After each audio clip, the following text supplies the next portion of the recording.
ऐन निवडणुकीच्या पार्श्वभूमीवरती जे फारुख इनामदार यांच्यावरती आरोप करण्यात आलेले आहे त्या संदर्भात आपण काय माहिती देणार आणि कुणी हे षडयंत्र रचलेलं आहे याची काही कल्पना आहे का आपल्याला? कुणी षडयंत्र हे सगळं पोलीस हे काढतीलच, कुणी केले काय केले, पण हे राजकीय सगळ्या पक्षांनी मिळून नानांवर एक दबाव आणायचा आणि नानांना कुठेतरी बदनाम करायचं का माणूस राजकारणात नको आहे यासाठी नानांवरती हा सर्व लोक चिखलफेक करत आहे.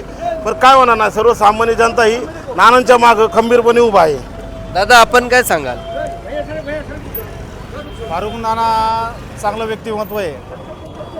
मुस्लिम असो, हिंदू असो, इतर जातीय धर्म असो, सर्वांना सोबत घेऊन चालणारे आहेत आणि त्यांच्या 2.5 वर्षाच्या कारकिर्दीत जे कोणी नगरसेवकांनी काम केलं नाही ते त्यांनी करून दाखवलं आणि त्यांना वेळोवेळी पावती मिळते.